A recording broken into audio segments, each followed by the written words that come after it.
नमस्कार। मैंने आप सब से काफ़ी बार बोला है कि हिंदुस्तान में लोकतंत्र पर आक्रमण हो रहा है और इसका हमको हर रोज़ नए नए उदाहरण मिल रहे हैं। सवाल मैंने एक ही पूछा था,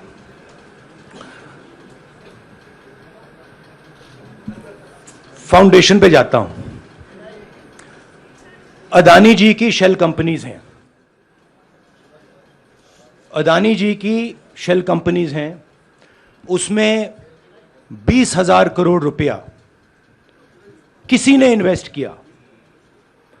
अदानी जी का पैसा नहीं है, अदानी जी का इंफ्रास्ट्रक्चर बिजनेस है, पैसा किसी और का है। सवाल यह है, ये जो 20,000 करोड़ रुपए हैं ये किसके हैं? यह सवाल मैंने पूछा। मैंने पार्लियामेंट हाउस में प्रूफ देके, जो मीडिया रिपोर्ट से मैंने निकाला, अदानी जी और नरेंद्र मोदी जी के रिश्ते के बारे में डिटेल में बोला। रिश्ता नया नहीं है, रिश्ता पुराना है।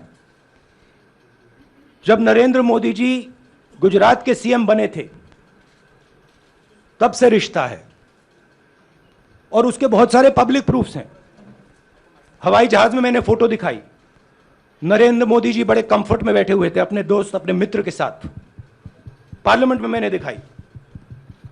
यह सवाल मैंने पूछा। फिर मेरी स्पीच को एक्सपंज किया गया।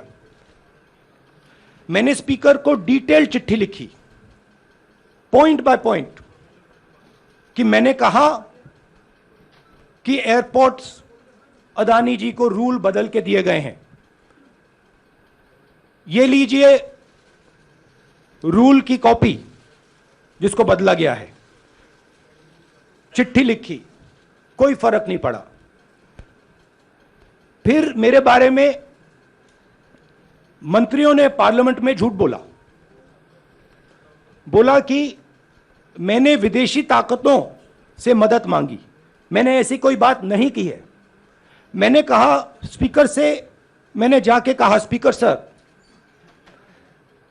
पार्लियामेंट का नियम है कि अगर किसी मेंबर पर कोई एक्यूजेशन लगाता है तो उस मेंबर को जवाब देने का हक होता है। मैंने एक चिट्ठी लिखी, उस चिट्ठी का जवाब नहीं आया। दूसरी चिट्ठी लिखी, उस चिट्ठी का जवाब नहीं आया। फिर मैं स्पीकर के चेंबर में गया। मैंने स्पीकर सर से कहा, स्पीकर सर, यह कानून है, यह रूल है, इन्होंने झूठा आरोप लगाया है, मुझे आप बोलने क्यों नहीं दे रहे हैं? स्पीकर सर मुस्कुराते हैं, कहते मैं नहीं कर सकता। और फिर उसके बाद आपने सबने देखा क्या हुआ।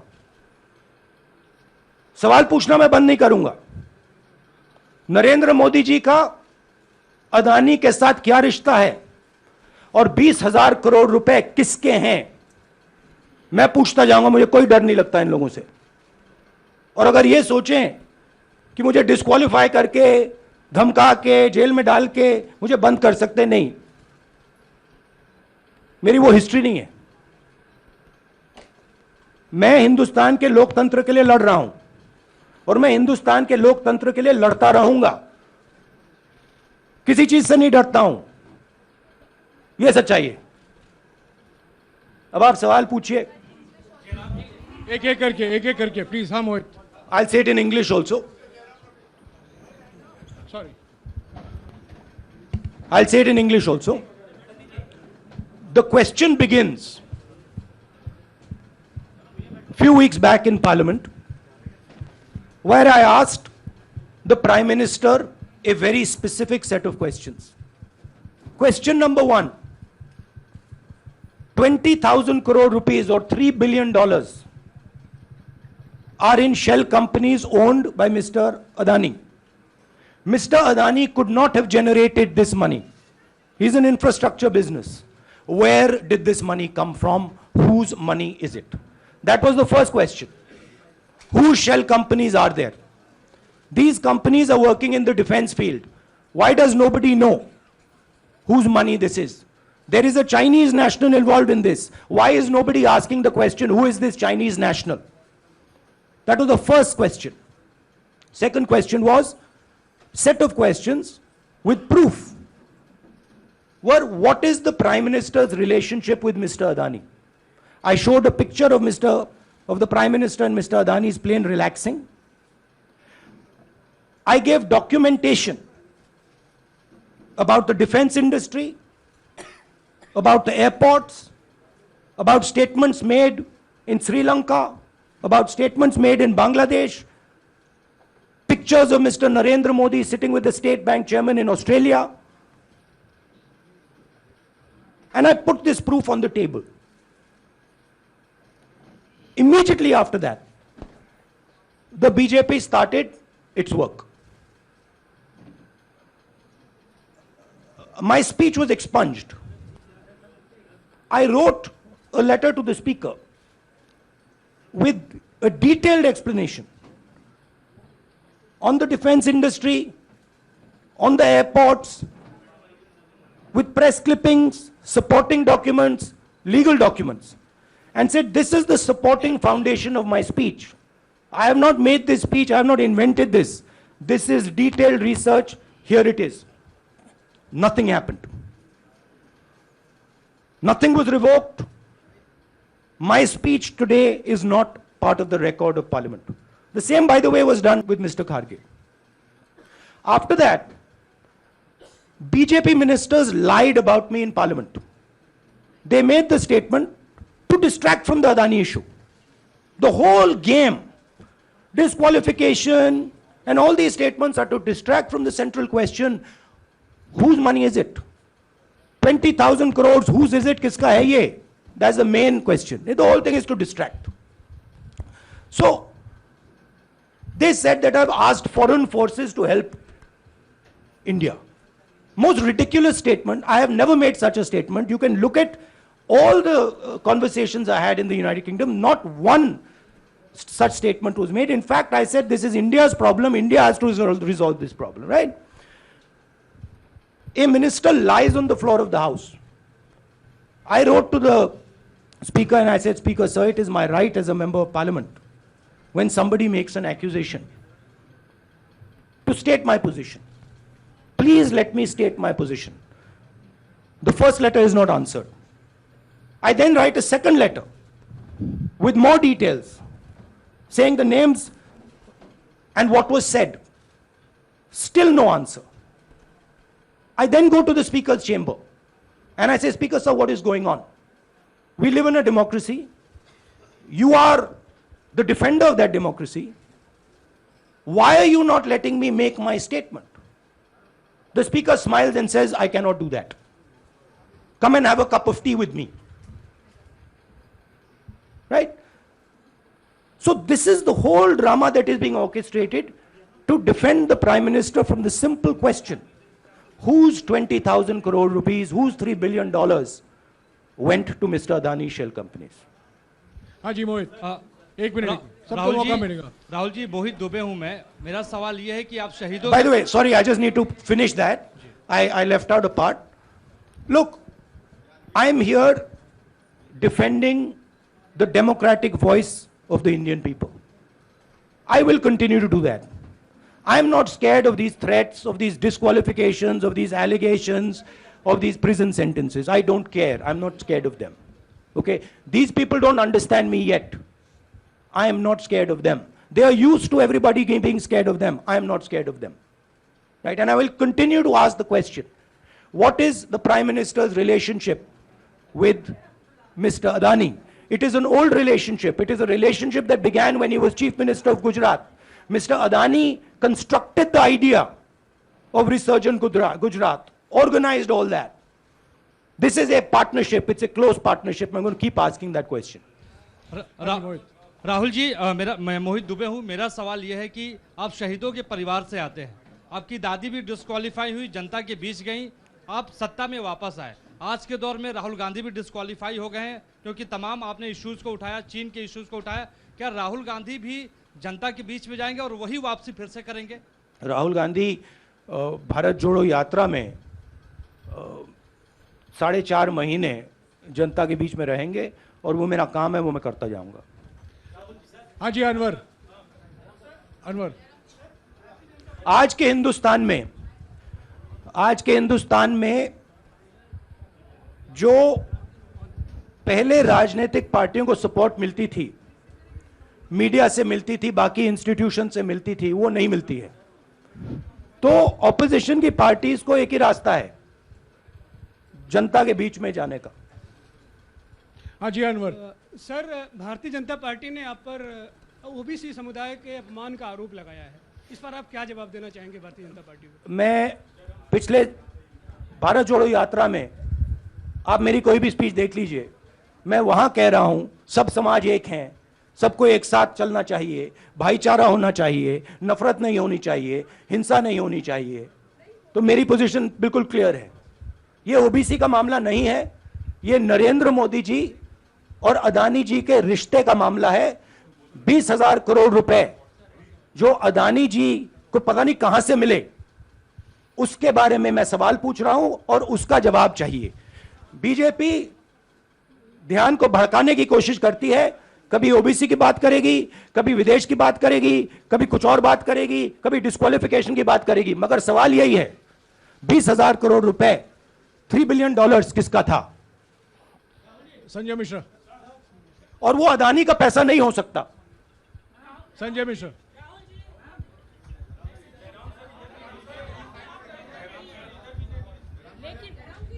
आपने कहा आप डरते नहीं हैं, लेकिन स्टेट के टारगेट पे हैं और स्टेट आपके खिलाफ है, पूरी स्टेट, पूरी मशीनरी आपके खिलाफ है। ऐसे में आपके सामने चैलेंजेस बहुत बड़ा है, तो रास्ता क्या है, रणनीति क्या है? देखिए भैया, चाहे स्टेट हो चाहे कुछ भी हो, मैं सच्चाई को देखता हूं, मुझे और किसी चीज में इंटरेस्ट नहीं है, मैं सच्चाई बोलता हूं। राजनीति में ये फैशनेबल बात नहीं है, मगर ये बात मेरे खून में है, मैं और कोई रास्ता निकाल ही नहीं सकता हूं। तो मेरा काम यह है, यह मेरी तपस्या है, जीवन की तपस्या है, उसको मैं करता जाऊंगा। चाहे मुझे डिस्क्वालीफाई करें, मारे पीटे, जेल में डाले, मुझे कोई फर्क नहीं पड़ता, मुझे अपनी तपस्या करनी है। इस देश ने मुझे सब कुछ दिया है, शांत हो जाइए। इस देश ने मुझे सब कुछ दिया है, प्यार दिया है, इज्जत दी है, इसलिए मैं ये करता हूं। हाँ Supriya. Sir, Rahul sir, BJP के जो लीडर्स आप पे अटैक कर रहे हैं उस पर आप क्या कहेंगे? और इसके अलावा वायनाड, वहां पर जब से खबर गई है वहां पे लोग बहुत डिसबिलीफ में हैं, प्रोटेस्ट भी इरप्ट हो रहा है, आप अपनी कॉन्स्टिट्यूएंसी के लोगों को क्या कहना चाहेंगे? नहीं, मैंने सोचा है कि मैं अपनी, देखिए मैंने कॉन्स्टिट्यूएंसी में भी बोला कि वायनाड के लोगों के साथ मेरा पारिवारिक रिश्ता है, फैमिली प्यार का रिश्ता है। तो मैंने सोचा कि मैं वायनाड के लोगों के लिए अपनी एक चिट्ठी लिखूं उनके लिए कि मेरे दिल में उनके लिए क्या है, तो वो तो मैं रिजॉल्व कर दूंगा। उनका, देखिए बीजेपी के नेताओं का काम यही है, देखिए वो सब नरेंद्र मोदी जी से डरते हैं, कारण आप जानते हो। नरेंद्र मोदी जी ने कहा कि देखिए ध्यान हटाना है, वो सब जानते हैं अदानी जी और नरेंद्र मोदी जी का रिश्ता, सारे के सारे जानते हैं क्या रिश्ता है, सब जानते हैं, मगर डरते हैं। तो अगर नरेंद्र मोदी जी ने उनसे कहा कि भैया ध्यान उधर करो, ध्यान उधर करेंगे, मगर सवाल यही है 20,000 करोड़ रुपए किसका है? हाँ जैनेंद्र। जैनेंद्र।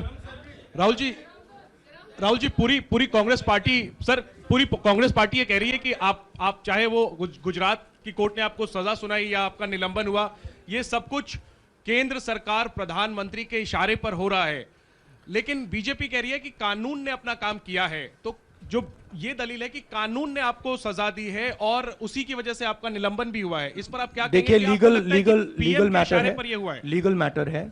मैं हिंदुस्तान के लीगल सिस्टम को रिस्पेक्ट करता हूं। मैं लीगल मैटर पे इस प्रेस कॉन्फ्रेंस में बात नहीं करना चाहता हूं।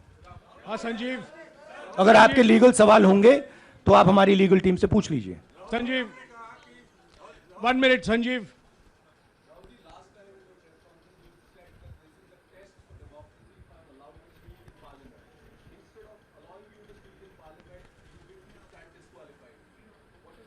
No, look, please understand why I have been disqualified. I've been disqualified because the Prime Minister is scared of my next speech. He's scared of the next speech that is going to come on Adani, right? I've seen it in his eyes. So he's terrified of the next speech that is going to come, and they don't want that speech to be in Parliament. That's the issue. That is why, first the distraction, now the disqualification. Please don't be confused about this matter. There is a deep relationship between Narendra Modi ji and Mr. Adani. There is a question. 20,000 crore rupees have suddenly arrived in Mr. Adani's shell companies. Where has this money come from? Whose money is it? It is, some of these companies are defense companies. Why is the defense ministry not asking this question? Why is the defense ministry not asking the question? But please explain to us, whose money is this that is being spent on our drone development, that is being spent on our missile development, that is being spent on our ordnance production? Why is the defense ministry not asking this question? हाँ मंजरी, मंजरी मंजरी please, एक minute मंजरी। सदस्यता की रद्द हुई तो उसके बाद बहुत सारे ऐसे विपक्षी दल जो अभी तक कांग्रेस से दूरी बना के चलते थे वो भी आपके समर्थन में आए। तो आपको क्या लगता है अब वो समय आ गया है जब सारे विपक्ष को एकजुट हो जाना चाहिए? मैं उन सब विपक्षी दलों का धन्यवाद करता हूं कि उन्होंने इस बात में हमारी सपोर्ट की और हम सब मिलके काम करेंगे। रंजीता, जिस बयान को लेकर आपको ये सजा सुनाई गई है, क्या आपको लगता है, आपको अफसोस है उस बयान को लेकर? क्या कहेंगे उस बयान पर? अब देखिए, अब ये लीगल डिस्कशन है, उस पे मैं टिप्पणी नहीं करना चाहता हूं क्योंकि ये कोर्ट में मामला है। मगर मैं जो भी सवाल उठाता हूं वो सोच समझ के उठाता हूं। हाँ जी नीरज। राहुल जी अभी कुछ ही दिन पहले लक्षद्वीप के सांसद मोहम्मद फैजल की सदस्यता गई थी और बाद में हाईकोर्ट ने स्टे कर दिया था। अभी उनकी मेंबरशिप रीइंस्टेट नहीं हुई है। देखिए, सुन लीजिए। हाँ। राहुल जी सुन लीजिए, अभी उनकी सदस्यता रीइंस्टेट नहीं है, लेकिन चुनाव आयोग ने चुनाव की घोषणा करने के बाद उसे रोक दिया था। अगर ऊपरी अदालत से आपको स्टे मिलता है तो आपको उम्मीद है कि लोकसभा स्पीकर भी आपकी सदस्यता को बहाल कर देंगे? मुझे उम्मीद में कोई इंटरेस्ट ही नहीं है। चाहे मुझे सदस्यता मिले ना मिले, मैं अपना काम करूंगा। अगर ये मुझे परमानेंटली डिस्क्वालीफाई कर दें तो भी मैं अपना काम करूंगा। अगर मुझे रीइंस्टेट कर दें तो भी मैं अपना काम करूंगा। मुझे कोई फर्क नहीं पड़ता मैं पार्लियामेंट के अंदर हूं या बाहर हूं, कहां हूं। मैंने आपसे कहा मुझे अपनी तपस्या करनी है, मैं उसको करके दिखाऊंगा। आपके लिए नहीं, अपने लिए। रवि एक मिनट रमन, हाँ। एक मिनट रमन।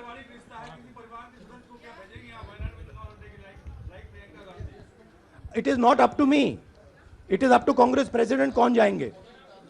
राहुल जी मेरा सवाल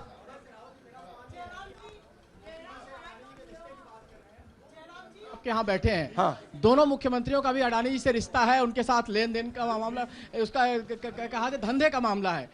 लेकिन क्या धंधे का मामला, क्या बात कर रहे हैं? ये धंधा रोकेंगे ये लोग? जिनके पास जो भी स्टेट का उनके साथ नाता है, जो भी बिजनेस चल रहा है, वो बिजनेस रोका जाएगा क्या? देखिए, सिंपल सी बात है, आप डिस्ट्रैक्ट करने की कोशिश मत कीजिए। 20,000 करोड़ रुपए अदानी जी की शेल कंपनीज में कहां से आए?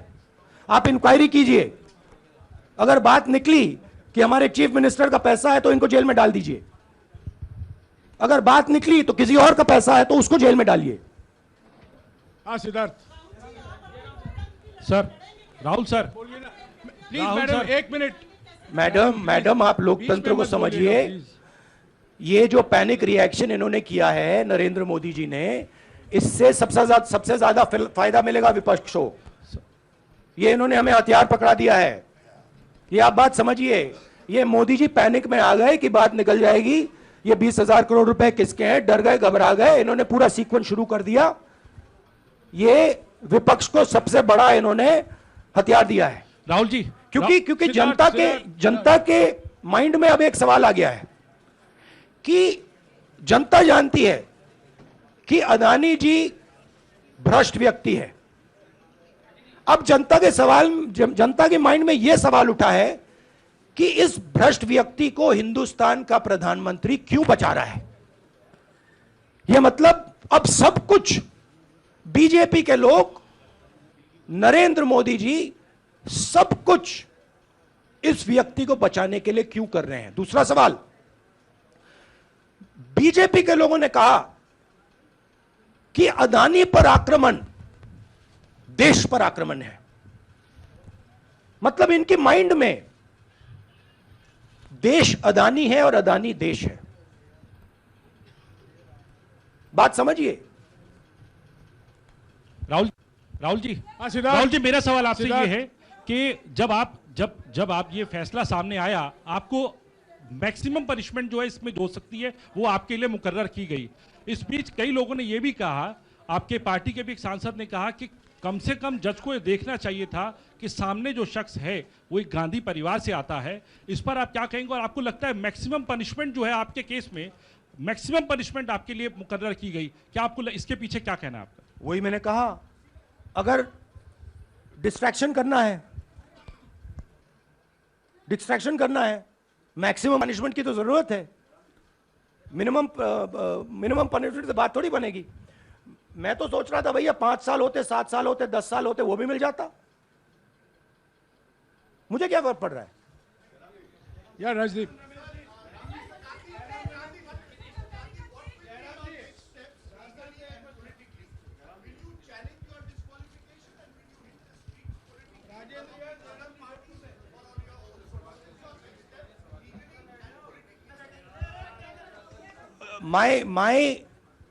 I have only one step, and that step is to fight for the truth in this country and to defend the democratic nature of this country that is under. Please let me finish, Rajdeep, unless you want to answer it for me. You do that also sometimes. Yeah. So my job, as I see it, is to defend the democratic nature of this country. And I will do whatever I have to do to defend the democratic nature of this country. What does that mean? That means defending the institutions of this country. That means defending the voice of the poor people of this country. That means telling the people of this country the truth about people like Mr. Adani, who are basically exploiting the relationship they have with the Prime Minister. Yeah, Pallavi, please 1 second. Let's go. Look, see, these are legal matters. It makes me no difference. I told them, it makes me no difference if I'm disqualified, not qualified, whatever. It makes me no difference. Disqualify me for life. Put me inside jail. I will keep going. I will not stop. Mr. Gandhi, Yeah, Mr. Pallavi. Gandhi, 2 things here. One, are you worried or apprehensive about the political relevance of, say, the opposition and the Congress Do I look party worried to post? you? One. Second, Do I look worried to you? I'm excited. I'm happy that these people have given me the best gift they could give me. And second, Mr. Gandhi, is that BJP's reaction since yesterday is that if you hadn't torn the ordinance then perhaps you wouldn't be facing the law today. Your response to that? My response to that is that when somebody is guilty of something, they want to distract everybody's attention. Right? If you catch a thief, the first thing he says is, I didn't do it. The second thing he says, look there, look there, look there, look there. Right? That's what the BJP is doing. We have caught 20,000 crore rupees entering Mr. Adani's companies. Nobody knows whose money that is. That money cannot be Mr. Adani's money. He does not generate this type of money. So that money has come from someone. All this, OBC, disqualification, anti-national, all this is to distract from the panic that the Prime Minister is feeling. That his relationship with Mr. Adani is going to be exposed. Let me tell you, that relationship is going to be exposed. Nobody is going to stop that. It is going to happen. Because the opposition is going to press this thing until we find the answer. हाँ रवि सिसोदिया जी को दे दो। राहुल जी जो judgement आया उसको लेकर BJP ने उसको किया है कि आपने ओबीसी का अपमान किया, पूरे देश में प्रेस कॉन्फ्रेंस करने की तैयारी कर रहे हैं कि आपने ओबीसी का अपमान किया था। भैया देखिए, पहला आपका अटेम्प्ट वहां से आया, दूसरा आपका अटेम्प्ट यहां से आया, तीसरा आपका अटेम्प्ट यहां से आया। आप इतनी डायरेक्टली बीजेपी के लिए क्यों काम कर रहे हो? थोड़ी डिस्कशन से करो यार, थोड़ा घूम घाम के पूछो। क्या आपको ऑर्डर दिया है क्या? देखो मुस्कुरा रहे हैं। घूम घाम मैं आपको उदाहरण देता हूं, आप थोड़ा घूम घाम के निकाल नुकुल के बोलो। देखो ऐसे बोलो पहले, राहुल जी, हाँ तो please if you want to work for the BJP, then bring a BJP flag symbol here and put it on your chest. Then I'll answer you the same way I answer them. Don't pretend to be a press man. Vikrant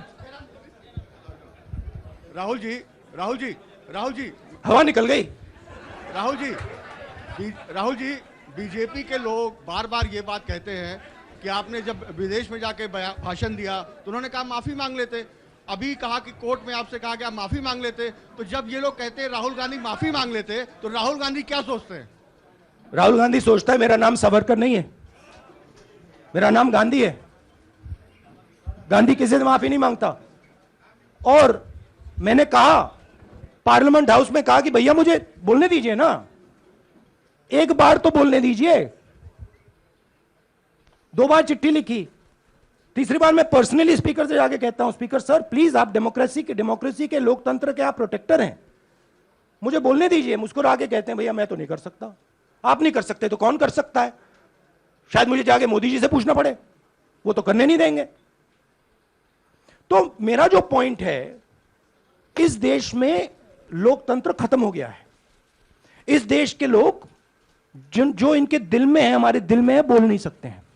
इस देश के institution पर आक्रमण हो रहा है। और उस आक्रमण का मैकेनिज्म क्या है? उस आक्रमण का मैकेनिज्म नरेंद्र मोदी जी और अदानी जी का रिश्ता है, वो फाउंडेशन है। मैं नरेंद्र मोदी जी पर सवाल नहीं पूछ रहा हूं, मैं अदानी जी पर सवाल पूछ रहा हूं। बीजेपी अदानी जी को क्यों प्रोटेक्ट कर रही है? आप नरेंद्र मोदी जी को प्रोटेक्ट कीजिए। मैं अदानी जी पे पूछ रहा हूं, आप अदानी जी को क्यों प्रोटेक्ट कर रहे हो? आप इसलिए अदानी जी को प्रोटेक्ट कर रहे हो क्योंकि आप ही अदानी हो। Thank you.